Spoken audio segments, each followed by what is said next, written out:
I'm told that when I have facial hair, I actually look a lot more white than I usually do. So lest you think that, I'm really just a white person in half black face. I really am a half black person. I just wanted to make that clear.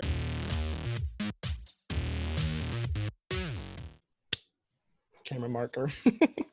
All right. Hi, everyone. My name is Julia, and this is Conversations on Race. Today, we're talking about being biracial or multiracial, and joining me is my friend Ransom Pugh. Hey, Ransom. Hey, good to be here. Thanks for joining our conversation today. Thanks for having me. So I kind of want to start the discussion off just with you telling me a little bit about what you do and who you are. Sure.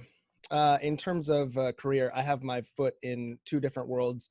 On the one hand, I'm a personal trainer and a nutritionist.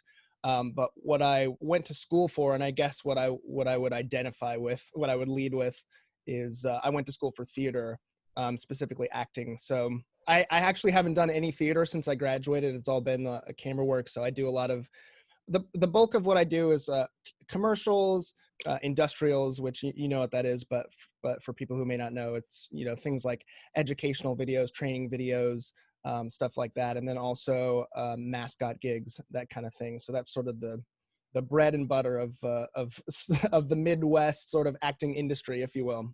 Okay, yeah. So you're not a mascot, are you?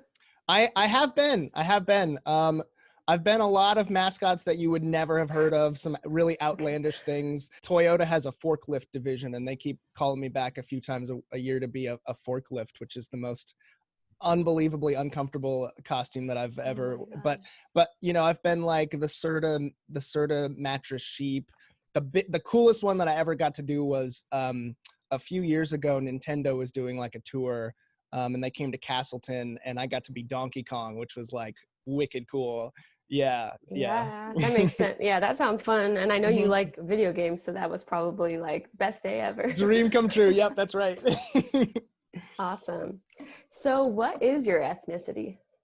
Yeah, so I'm half black and half white. My father is black, and so I've got his side of the family is the black reunions and with the barbecue and whatnot, your stereotypical. And then my mom is white. So okay.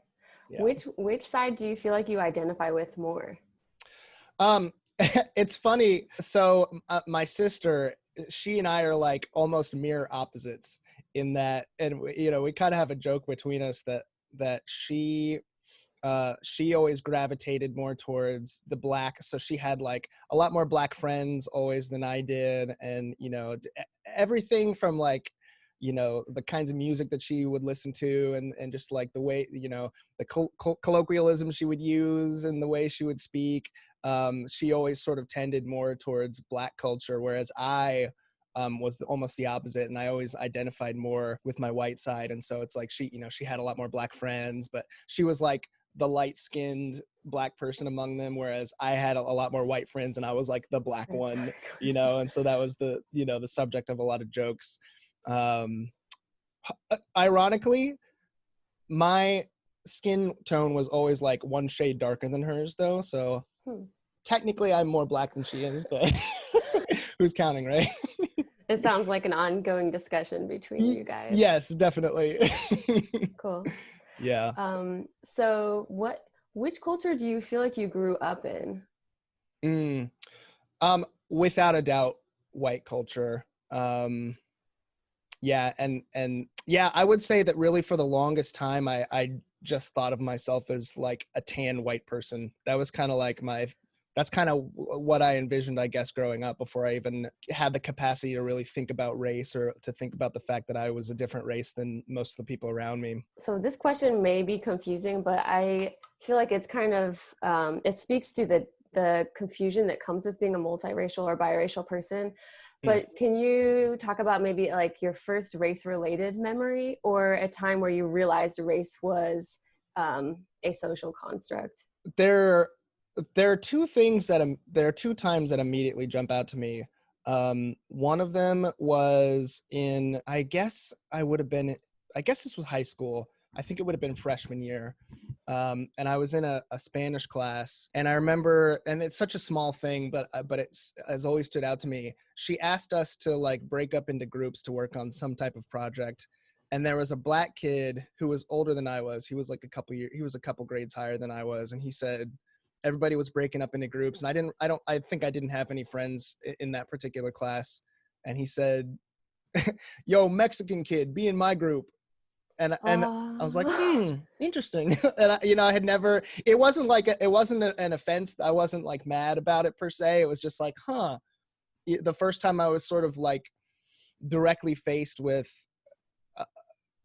other people's perception of what I might be or what I look like. In his defense, I will say that I remember I was like starting to grow a mustache a little bit at that time. And when I have just a mustache, I do look I get Hispanic a lot. But Okay. there's one other time, which is earlier actually than that.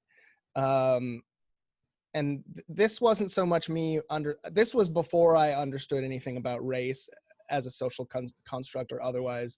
But I remember being in, this must have been either late elementary or early middle school, maybe like 5th grade or something like that. But I do remember, so I have to take a step back. I was born in Texas, and I only lived there for like 6 months of my life. And then I've lived in Indiana for the rest of my life. Parents were military, and so they were moving around, and then they settled in Indiana. And so I remember being young, and I knew that my skin tone was different, and I had a darker skin tone. And I think I was always trying to reconcile in my head like who or what I was and why I looked this way. And I was making up cool stories in my head to like explain why I was the way that I was. And I remember, this is so embarrassing and hilarious to think about, but I remember specifically talking to like a few of my friends at my table or whatever. And I don't know if somebody had asked me what I was or what, but I remember basically trying to lead them on this journey. I had said, I was presenting, I told them that I was born in Texas, right? And they were like, okay. And I was like, well, what's right next to Texas? And they were like, Mexico. And I was like, like almost trying to like, basically I'm Mexican, I think was what I was trying to like lead them into thinking without saying it myself. And I don't think I don't think I was trying to be dishonest. I think I was just trying to, maybe in my head, I don't know what little 5th grade rants was trying to go with that, but I always think back on that, and I just think it's interesting that I was trying so hard to like find something to explain what I was. Yeah. I now that you say that, I feel like several times I've told people I'm a different ethnicity than I really am, just because I'm tired of hearing that question so many times that I'll just throw it out there. Yeah, I'm Indian, or yeah, I'm from the Middle East, I'm from Brazil. Like, and it's just kind of something fun you can do because they are like constantly asking you, what are you? You look different than most people. Right. That way you can kind of like see what you can pass as, see what you can get away with before somebody goes, are you really? Yeah. That's hilarious. Yeah. So it sounds like you've gotten Mexican a lot of times. What other ethnicities do people assume when they meet you? Yeah, that's the main one. I'd say 90+% of the time it's either some type of like Hispanic, Mexican, Puerto Rican. I went to Texas to visit my sister, and I was walking around. I was just walking and like walking past a lot of like hole in the wall Mexican places, and sometimes I would just go inside to see what they were like. And the number of times people started to talk to me in Spanish, just assuming that I could speak the language, and I had to disappoint them and tell them that I'm not Spanish. But I think the other one is Lebanese. I've gotten a couple times. People think that I'm Lebanese, but it's mostly like Puerto Rican or Hispanic or Mexican. Okay. Yeah. Does that bother you at all? Or like, how do you feel when people assume what your ethnicity is? I wouldn't say that it really bothers me per se. If anything, I don't know. It's I guess on the one hand, it's kind of nice to have like an immediate like talking point of conversation when a stranger comes up to you, and so, I guess I would consider it a blessing that it's a very easy way to start a conversation with somebody, when they come up and ask that or assume. I also kind of maybe I guess take it as an honor when somebody like wants to think that I'm part of their culture or something like that. If anything, like I said, I just feel bad being like, no, I can't speak any Spanish, especially if they like speak Spanish to me and that's how they start the Mm-hmm. conversation.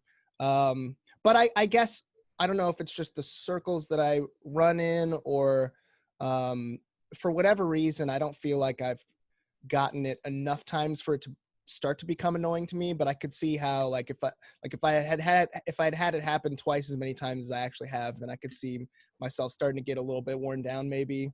But yeah, it's not too terrible of a thing Mm-hmm. to me, for me anyway. So it sounds like you enjoy those types of conversations. Like Mm, it's kind of like somewhere to start when you meet somebody new.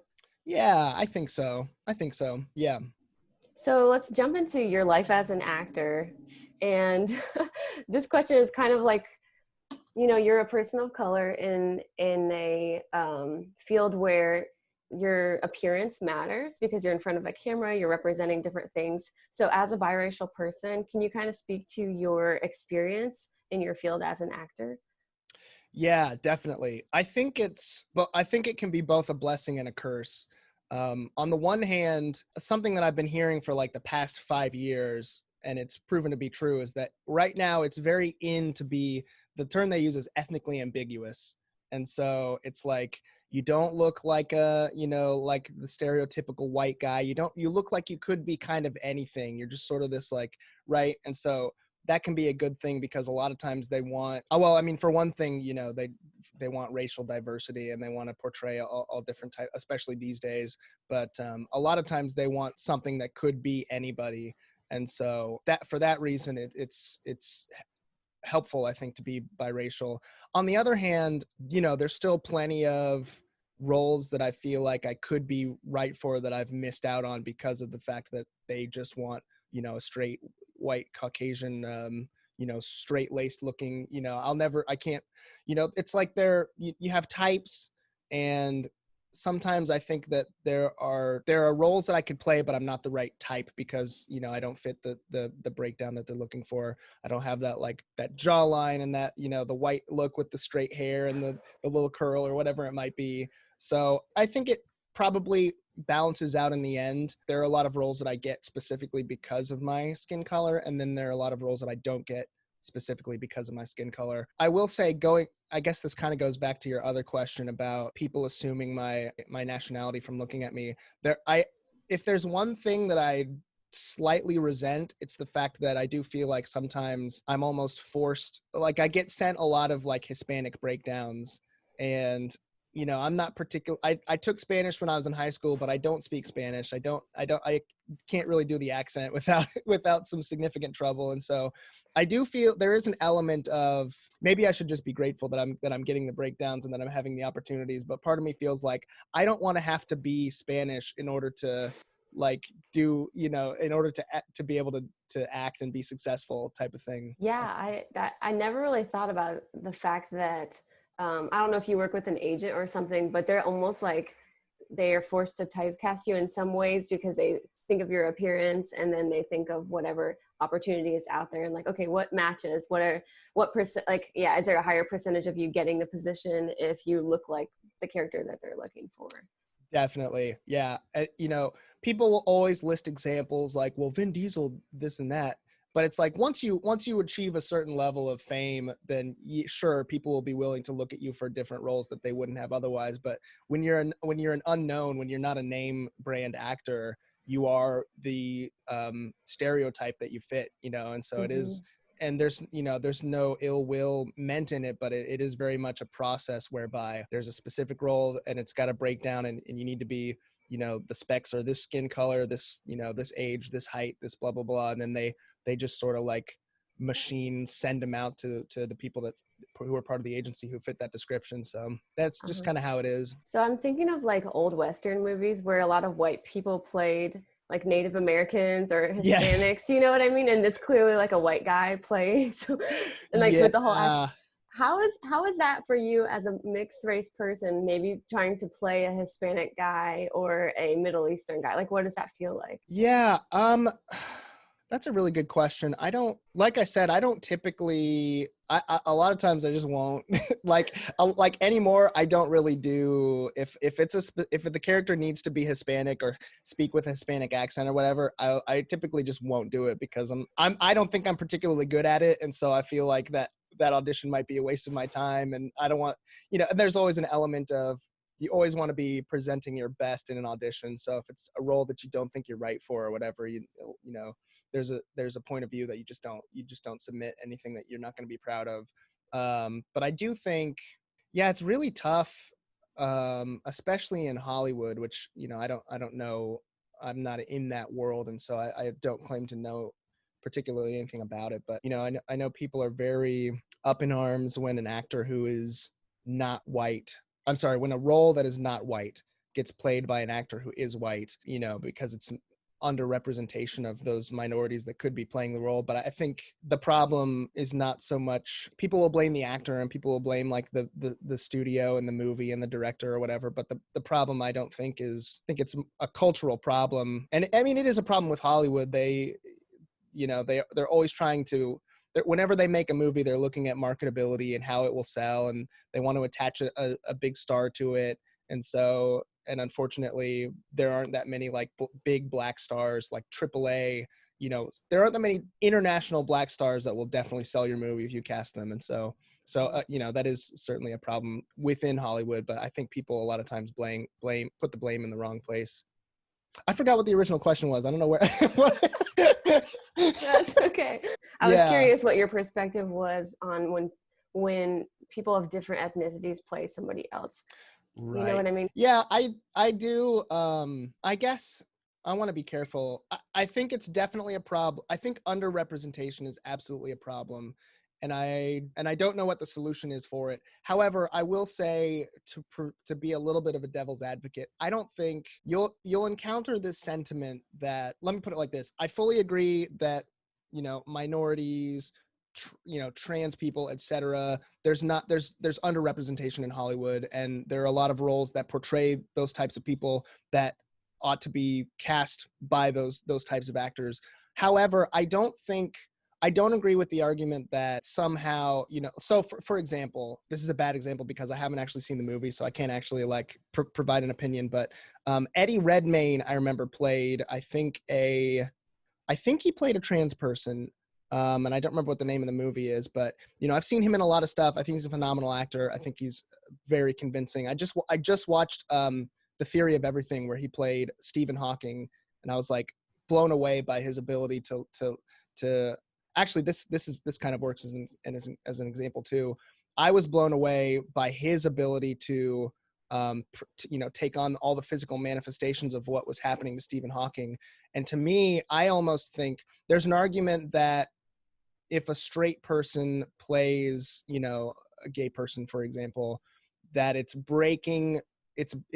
somehow taking away from that character because it's a straight person playing it. And honestly, I think that particularly if it's a good actor, there's almost something more special in somebody who's not straight, doing the research, doing the homework, exhibiting that empathy that is being an actor, that is about telling stories that aren't necessarily personal to you. I think there's something really powerful in seeing somebody who's not naturally a part of that group reaching out and stepping into that and making it personal and immersing themselves in that. So I guess I personally don't do a lot of Hispanic roles and stuff like that, but I think there's a lot of respect to be had for actors who can do it and do it convincingly. Yeah. Awesome. That's an interesting perspective. I feel like that's helpful to hear from the other side of the actor's perspective and the producer or the whole crew thinking of really getting into this character and understanding who they are instead of just choosing somebody who already is living that and right. Asking them to just jump into that character and that story. So sure. Yeah. And obviously there are points to both sides. Absolutely. And I totally get it from a perspective of, the group that is more marginalized and I can understand certainly why they want representation. And I think there's a great argument to be made why those actors should be in those roles. I'm just saying that I think there's merit to the other side as well. So you talked about the benefits and the difficulties that come with being a biracial person in your field. Where else do you find it to be a benefit or a difficulty? Yeah, I think one benefit that comes with being biracial is that it's like we're almost literally like a bridge between two sides, right? And so I think we can offer opinions and perspectives that are almost worth more than if, so if if a black person were to come to a white person and the white person is giving their opinion on something, the black person may be inclined to disregard that opinion just because of the color of the white person's skin, right? Or and vice versa. I'm not making a statement either way, but I think that because we sort of almost have a foot in both camps, particularly in terms of like, obviously I haven't lived the experience of a black person. I haven't exactly lived the experience of a white person either, although I think I'm a lot closer to that than the other. But I have personal ties to both sides. So I have black family, and so that's a lot closer to my heart than if I didn't. I have a white family, and so I live in those circles, and I kind of, even though I haven't personally lived those experiences, it's close to my heart because people that are close to me that I love have, and I spend time with them, and I think that I put effort into trying to understand them. So I think as a mixed person, we have the opportunity to have perspectives that come from both sides, and to have all of those perspectives be valuable, because whoever it is we're talking to, if it's a white person, they kind of, I think, are inclined to listen to us because we sort of share some in common with them. And if it's a black person, they're inclined to listen to us because we share some in common with them. So I guess, in some ways we're almost like a peacekeepers, I guess, who can kind of like, bring people together, bring ideas and perspectives together. And to speak to the other side of the coin, the difficulty, and this is me personally, the difficulty in being biracial outside of like the professional setting, I do think that I always wanted to. Are you familiar? You probably are. Have you heard the tragic mulatto trope? No, I don't think so. Okay, so mulatto being like sort of an outdated, archaic term. Right. A lot of people consider it offensive. So there's this thing called like the trope of the tragic mulatto, which is sort of this in media and cinema and books and literature, etc. The idea of this person who is, doesn't really belong to either world, and so they're sort of like constantly, at odds with who they are, and they're sort of the victim of society and the schism, and they never quite find a place where they belong, and so on and so forth. And I definitely feel, maybe not so much now, but I certainly felt growing up like I always wanted to be a part of, for me specifically, I always wanted to be a part of like the Black community. There was always something there's always some kind of like brotherhood that I saw there that I was yearning for, that that I always wished that I had. I probably should have mentioned this when you asked about memories of race, but there was a time in college when I was a freshman, I think, and I was just walking to a class, and for the first time in my life, I think, a Black guy had seen me, and he said, "What's up, brother?" Up until then, they had always called me cuz, because I'm the cousin, because I'm like light skinned. But when he said brother, I was like, man, that's something like really clicked in my heart there when he said that. But there's always been, like, even now, I'll be walking and I'll see a Black person coming, and I'll be like, okay, here we go. And he'll be like, "Hey, what's up, man?" And I'll be like, "Hi, how's it going? Likewise, how are you doing?" And I'm like, no, I gotta be cool, be Black. You gotta fit in. Always like kind of wanting to be part of that culture. So yeah, I guess to answer your question, the hard thing is not having, at least as far as I can tell, we don't have a culture of our own per se. Like we do, but so it's hard. Yeah, it's hard not having the privilege of having that to partake in and to feel like we're a part of something, I think. Have you ever been told that you weren't Black enough? Oh man. What's funny? I'm trying to think if I've actually been told that to my face. I'm sure without a doubt there have been, castings or whatever that I missed out on because I was either too Black or too white. I don't know how familiar you are with Vin Diesel or his work. Yeah, he's awesome. Yeah, so he was like my hero, because I wanted to be an actor, and he's half black, half Italian, I believe. And I loved Riddick and Pitch Black and those things. But one of the first things he ever did, maybe the first thing, was he made his own little film called Multifacial. And it was basically, I didn't discover this until after I had already like watched a bunch of his stuff, but it's basically him going in auditions in New York and always being either too black or too white. And I remember that, like, the final scene of it, he's sitting in a cafe somewhere, having just been rejected again, and there's a couple behind him, and the server comes up and pours coffee in her glass, and she goes, it was kind of cheesy, but she was like, oh, this is great coffee. It's not too dark. It's not too light.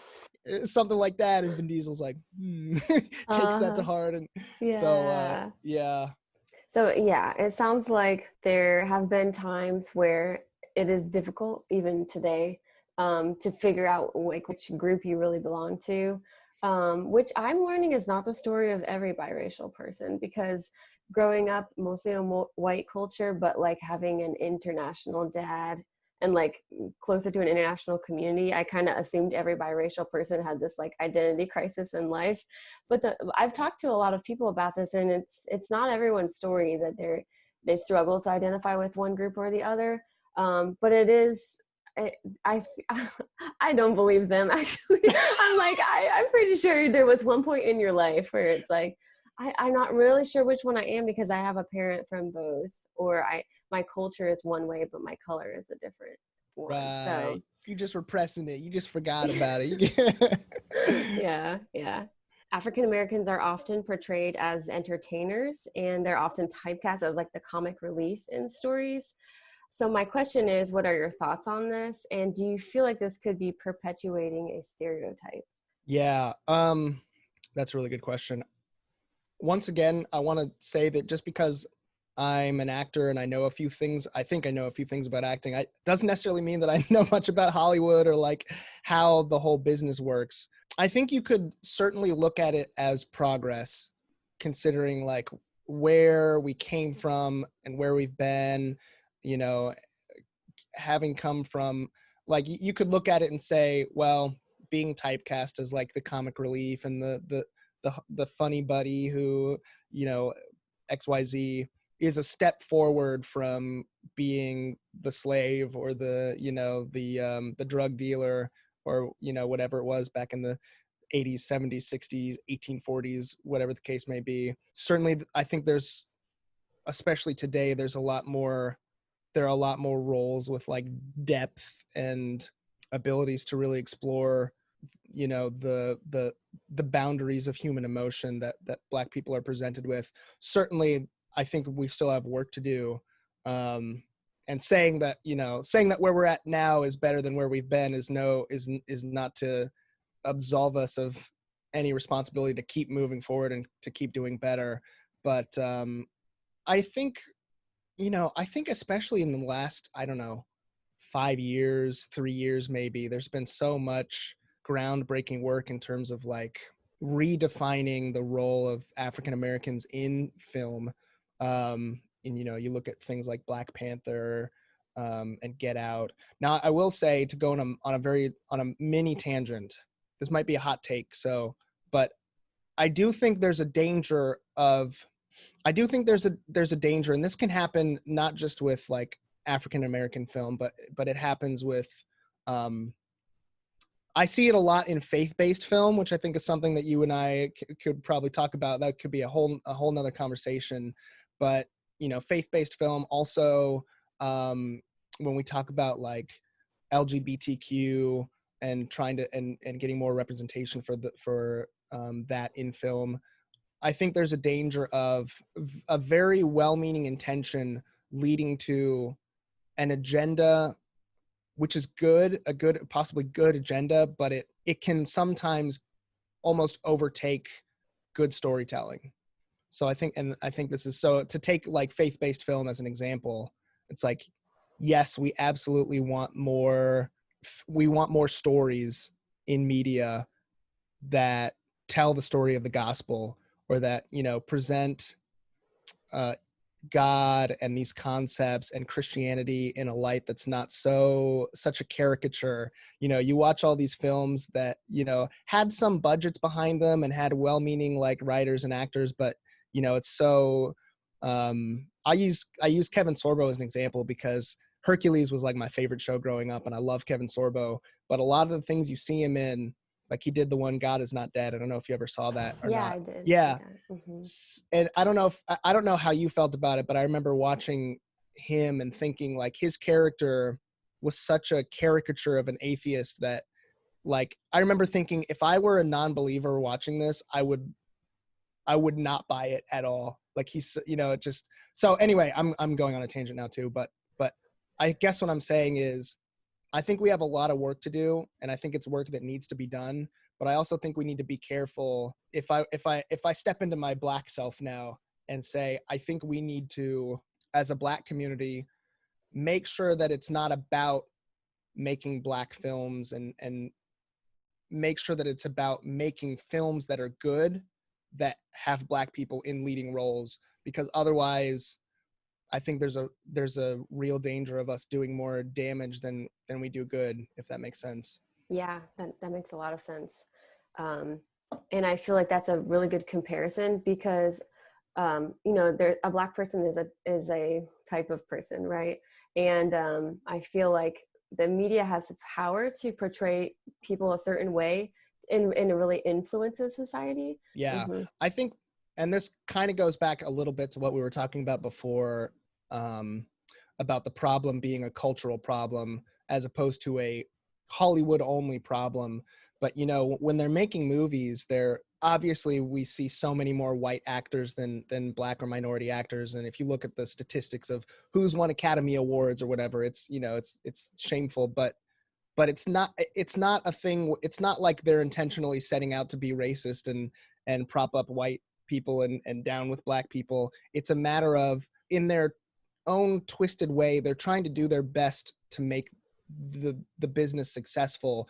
And they're, you know, when they're thinking about a movie and its marketability, they're thinking about what does an audience want to see, and what they have these, you know, these projections of what's going to make us the most money. And so really, in a way, again, not to like absolve the movie industry from any responsibility, but, you know, it reflects on what we as a culture want to see in a movie. And so in a way, we have to look at ourselves just as much as we look at Hollywood. I don't have any solutions, but I just think it's a much more multifaceted problem than a lot of people look at it as. Mm-hmm. Yeah. So our last question kind of is going back to your childhood. If you could talk to your 8-year-old self, or if you're speaking to young men about being a multiracial person, what words of wisdom would you give them? Yeah, that's a really good question. That's so tough because I have such a hard time like remembering what my headspace was when I was 8 years old. I would say you're not Mexican, so stop making up stories about being from Mexico. I think probably the biggest thing that I would try to communicate is that in a way, you know, I know it sucks not having a culture to call your own, and to always be sort of reaching out for that camaraderie and that sense of like community.